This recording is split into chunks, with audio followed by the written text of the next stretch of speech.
A very common sound sent time and again to the victim's head is the simulation of a person yelling and screaming at the top of their lungs from a window of a building. It gives the impression of being far away and echoes through the block. It may also be a smooth female voice with no sound effects, which gives the sensation that the voice came from above. Whisper-like effects that appear to come from behind the head in 180 degrees is also common. Some effects are able to imitate the inner voice, the vocalized thought of the target. The sensation is that the voice is generated right in the core of the brain, however, without being mentalized by the target. This intrusive voice that comes from within the mind has a high capacity to access memories and create negative mental effects, as well as to direct the flow of thoughts, preventing proper attention and sleep. Taking advantage of the evolution and popularization of home studios, technology operators can pre-edit or create filters for the channels on which certain voices will be sent. The effects used are electronically generated, but they give the feeling of being created according to the surrounding environment. It's worth bearing in mind that these are microwave pulses and radio waves, not real sound waves, and they don't obey the particularities of the laws that govern mechanical waves. Although it depends on the level of knowledge and creativity on the part of the operators, in which practically everything can be done, the most common effects are distortion, modification of the sound waveform of a complex sound due to uneven changes in the amplitudes of the components, leaving the voices lower or higher. It's widely used as the voice of monsters or heavy metal singers.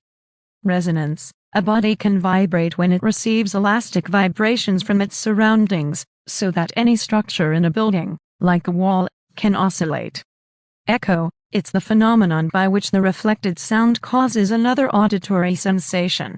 Repetition of the original sound happens when the reflected auditory sensation occurs in a time interval longer to of a second. Reverb. It's different from the echo effect. While the reverb characterizes a continuity of the sound in the environment, the echo is characterized by its distinct repetition. Sound of 60 decibel. Effects in general, cathedral, hall, arena, degradation and old telephone are also used for voice effects. The operator decides how the target's brain will interpret the sound content that will be sent within the microwave pulse signal. The program that configures these parameters works as described below.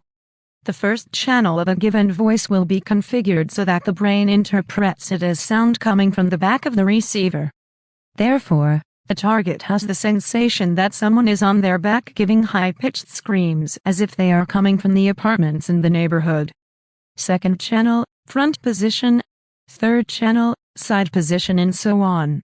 Each channel can come with built-in effects, depth, distance, echo, cathedral, all the known effects of the music.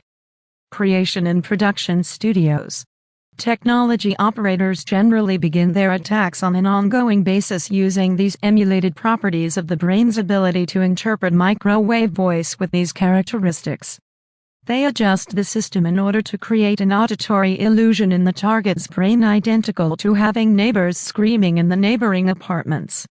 It makes the victim paranoid with those who have nothing to do with the attacks, as the incessant fighting and demeaning shouts arise from the same position 24 hours a day, always coming from the apartments next to the victim's room. Another widely used effect is to simulate several unknown people roaring in the buildings and streets around the victim's location.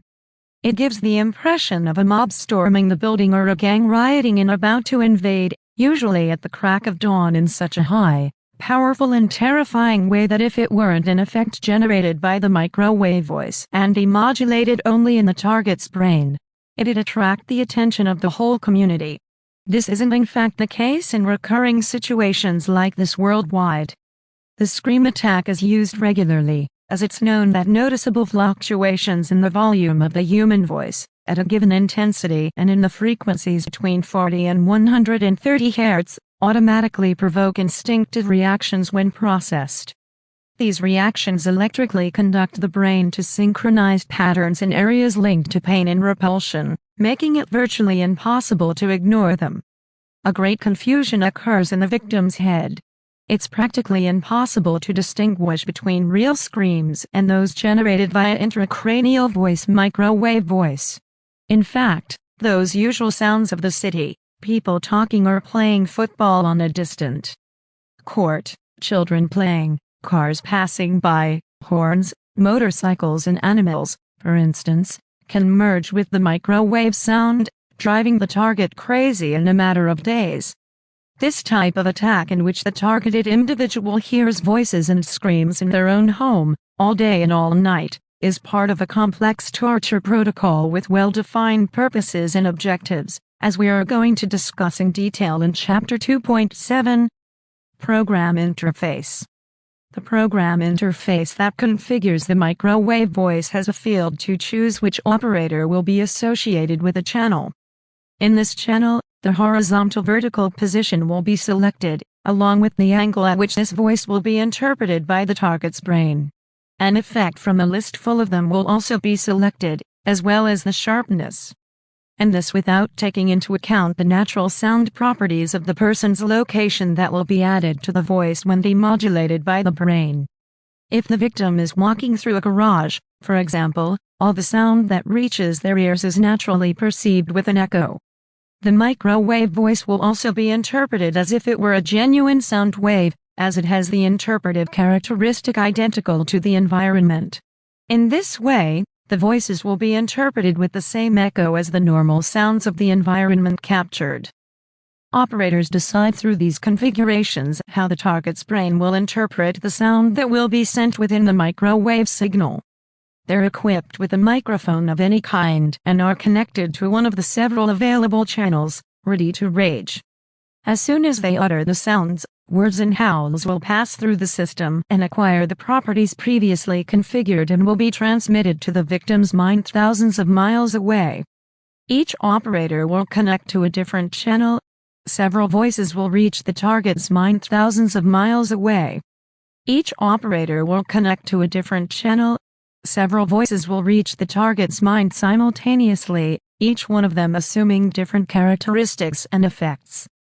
Combining these two characteristics, position and effect, it's easy to induce the victim to think that there are neighbors yelling and screaming in the apartment above them or in the building next door, or even in the vicinity of their location, causing immense confusion and constant acute stress. It's impossible to distinguish the real ambient sounds from the artificial screams generated via V2K. Generally, this technology can simulate ongoing, strange conversations that always seem to come from the direction of the victim's window, usually their bedroom or bathroom window.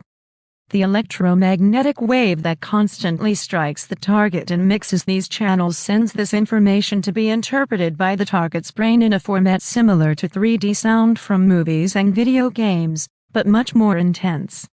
It's practically impossible to discover the direction of the sound, since all directional interpretation is artificial and generated electronically.